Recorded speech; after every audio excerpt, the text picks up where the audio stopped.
दोस्तों 1955 का साल था। कराची में एक लड़का पैदा हुआ और उसका नाम रखा गया सिकंदर सुल्तान। एक ऐसा बच्चा जिसको बचपन में ही सिर्फ एक चीज का शौक था, तस्वीरें खींचने का। लेकिन किसे पता था कि ये बच्चा एक दिन पाकिस्तान का सबसे बड़ा मसालों का ब्रांड खड़ा करेगा और दुनिया भर के 70 से ज्यादा मुल्कों तक अपनी माँ के हाथ के मसालों का टेस्ट पहुंचाएगा। ये कहानी है स्ट्रगल की, सेक्रीफाइस की और एक ऐसे विजन की जो सिर्फ पैसे के लिए नहीं, लोगों के लिए आसानियां पैदा करना चाहता था। ये है कहानी सिकंदर सुल्तान और उसके बनाए हुए स्पाइस एम्पायर शान फूड्स की। राज टीवी के सफर में एक और कदम। चलिए शुरू करते हैं आज की कहानी मेरी जुबानी। दोस्तों, जब जिंदगी नए इम्तिहान लेती है तो इंसान को सिर्फ अपने जज्बात नहीं, अपनी जिम्मेदारियों को भी समझना पड़ता है। सिकंदर सुल्तान के पास फोटोग्राफी का शौक तो था, लेकिन उस वक्त के हालात ने उन्हें एक नया रास्ता चुनने पर मजबूर कर दिया। इसी सोच के साथ उन्होंने अपना पहला बिजनेस शुरू किया जिसका नाम था ह्यूमन फ्रूट्स बास्केट। ये एक सिंपल मगर थॉटफुल आइडिया था। हॉस्पिटल्स के पेशेंट्स और घर वालों के लिए मिक्स फ्रूट्स पैक करके एक बास्केट की शक्ल में भेजना। बास्केट की कीमत भी कम रखी गई थी ताकि ज्यादा से ज्यादा लोग अफोर्ड कर सकें। इस बिजनेस का मकसद सिर्फ पैसा कमाना नहीं था, बल्कि लोगों के लिए कुछ आसानी पैदा करना था। लेकिन अफसोस, ये पहला तजर्बा ज्यादा देर ना चल सका। मार्केट में डिमांड उतनी नहीं बनी और प्रॉफिट मार्जिन भी बहुत कम था।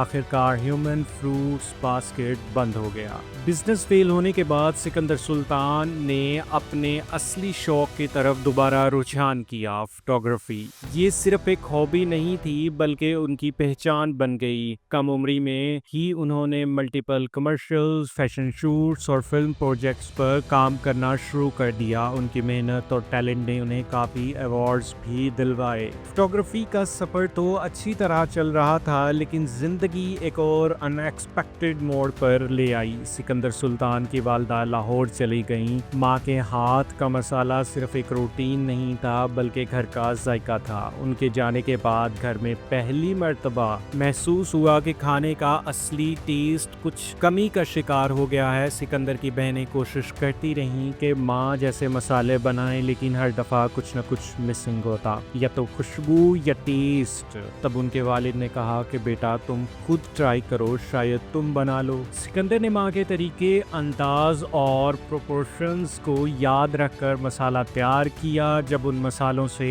बना खाना खाया तो सब लोग हैरानी से बस एक ही बात कह पाए, बिल्कुल माँ जैसा टेस्ट है। यही वो लम्हा था जहाँ एक सोच ने जन्म लिया, अगर मैं अपनी माँ का ये जायका वापस ला सकता हूँ तो क्यों ना ये मसाले सब घर वालों तक पहुँचाए जाएं। यहाँ से सिकंदर सुल्तान का मिशन का आगाज होता है, एक ऐसे मिशन का जो सिर्फ मसाले बेचने का नहीं था, यादों, रिवायतों और जिंदगी के असली जायके को महफूज करने का था। शुरुआत छोटी थी, लेकिन इरादे बहुत बड़े। सिकंदर सुल्तान ने अपनी बीवी के साथ मिलकर सिर्फ 3 मसालों के साथ बिजनेस का आगाज किया। ये मसाले पूरी मेहनत और रवायती तरीके से तैयार किए गए। हर पैक में माँ के हाथ का टच था।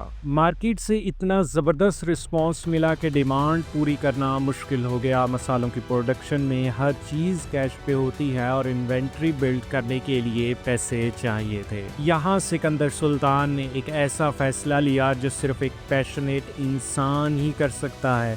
अपनी पर्सनल चीज़ें तक बेच डाली, हत्ता के फोटोग्राफी के जीते हुए अवार्ड्स भी। उनका कहना था कि मैं उस वक्त सिर्फ जूते नहीं बेच सका, बाकी सब कुछ बेच दिया। उन्होंने किसी से कर्ज लेना पसंद नहीं किया, न दोस्तों से न घर वालों से। अपनी मोटरसाइकिल को ही तरजीह दी और बिजनेस चलाते रहे, मुश्किलें बर्दाश्त करते रहे।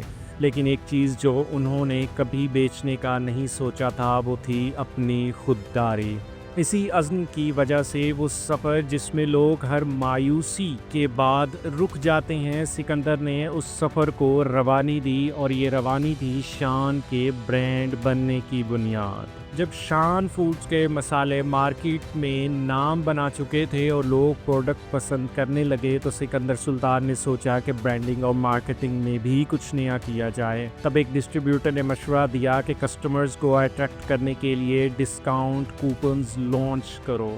آئیڈیا اچھا تھا، لیکن اس وقت ان کے پاس اتنا ایکسپیرینس نہیں تھا کہ مارکیٹنگ اور فراڈ کے درمیان فرق سمجھ سکیں۔ شان نے ڈسکاؤنٹ کوپنز لانچ کیے، لیکن جلد ہی یہ اسکیم ایک بڑے اسکیم کا شکار بن گئی۔ کسی نے 1,00,000 فیک کوپنز مارکیٹ میں سپریڈ کر دیے اور اس کا نتیجہ یہ نکلا کہ تقریباً 5 لاکھ کا نقصان اٹھانا پڑا سکندر سلطان کو۔ آخرکار فیملی کی صلاح پر سکندر نے عارضی طور پر پاکستان سے باہر جانے کا فیصلہ کیا، لیکن ان کے دل میں ایک بات ٹھہری ہوئی تھی کہ میں لوٹوں گا اور پھر سے سب کچھ اپنے ہاتھوں سے دوبارہ بناؤں گا۔ کچھ عرصے کے بعد جب وقت اور سوچ دونوں سنبھل گئے تو سکندر سلطان نے ایک فیصلہ لیا، واپس پاکستان آنے کا اور ایک نئی سوچ کے ساتھ مسالوں کا ایک نیا چیپٹر شروع کرنے کا۔ کراچی میں ایک بڑی اور ماڈرن فیکٹری لگائی گئی جو صرف پروڈکشن کا مرکز نہیں تھی بلکہ شان کے نئے دور کا آغاز تھی۔